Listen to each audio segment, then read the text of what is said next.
And these, McCarthy and Kennedy, are the two leaders who allegedly have attracted the allegiance of American youth, of college students in particular, as representatives of a new, brave revolutionary movement.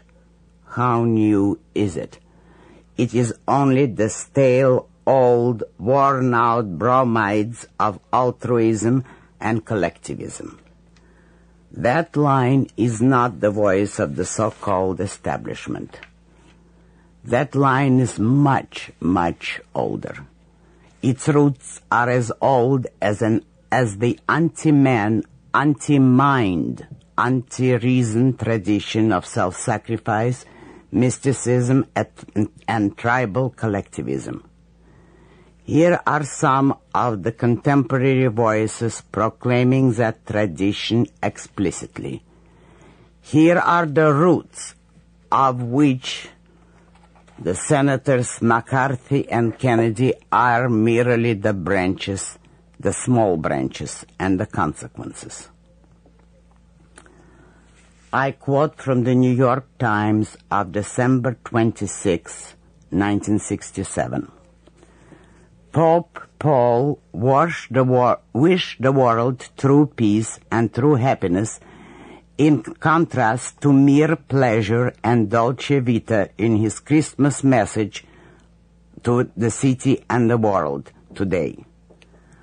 Too often, the pontiff said, modern man confuses happiness with a frenzy of happiness, of intensity, of enjoyment, or of carefree living. Dolce Vita, the title of the famous Italian film in the Pope's Italian text. And with mere pleasure, satiety of earthly fulfillment, a hedonistic well-being, close quote. In other words, a frenzy of happiness, of intensity, of enjoyment, of carefree living is evil. Man should not aim at earthly fulfillment, nor even at well-being. Man should not seek happiness on earth. He should sacrifice himself. Who then should enjoy the product of his earthly effort? Well, of course, those who have not achieved it. Should they rise and be able to achieve, they will no longer be entitled to any earthly fulfillment. We should all strive, struggle, sacrifice, and perish, but never enjoy our life on earth. This is a very ancient and very profound philosophical line. But how could one make man accept such a horror, and why have men accepted it for centuries?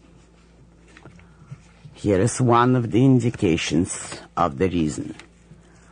I quote from the New York Times of September 30, 1967.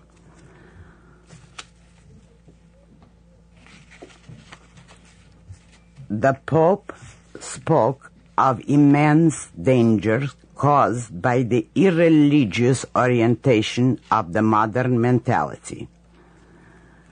One error, the Pope said, is to believe that one can forget orthodoxy and select only those truths that appeal to individual conscience and intellect. Another, he said, is that it is possible to give the faith new ideological dimensions other than those outlined by genuine tradition. Faith is a mysterious gift which demands docility and responsiveness. Close quote. It is not difficult to see at what enemy this type of statement is directed. The enemy is man's mind, man's independent reason, man's individual conscience. Man should not exercise it, according to this school of thought, they should give in their intellectual freedom in order to practice faith, docility, and responsiveness. That line is not confined to the Catholic Church. A news story in the New York Times of October 7, 1967, reported the following, quote, "Ministers warned that unless the churches offered biblically sanctioned supernatural experiences, people would increasingly turn to spiritualist practices or drugs such as LSD for a sense of relief from mundane existence. Young people today are simply craving for visions," the Reverend David Duplessis told the conference in the Statler Hilton Hotel. So they turn to LSD in order to get a trip out of the bondage to human limitations. They are participants in what is broadly termed the charismatic movement, which emphasizes supernatural manifestations such as praying in unknown tongues, unpremeditated prophecy, said to be utterance inspired by the Holy Spirit, and healing, all reputedly common in the ancient Christian church. Close quote. This is how the modern movement is. One can quite agree with this last statement. The choice is between mystical, supernatural faith or LSD, except that it is truly not much of a choice. Both phenomena belong to the same side, to the rebellion against man's mind. This is what is offered to the youth of today as a new, modern, progressive, rebellious trend. If it is a rebellion, it is a rebellion against man and against man's mind. It is the blind alley, the dead end of altruism, collectivism, and mysticism in the modern world. The newspapers reported that college students celebrated the news of President Johnson's renunciation with cries of, "We are saved, we are saved." They meant, apparently, their hope for the end of the war in Vietnam and their salvation from the fate of sacrificial animals to the military draft. The pathetic and tragic element of their celebration is that they did not realize they were supporting and endorsing the very principles that had made Vietnam and the draft possible.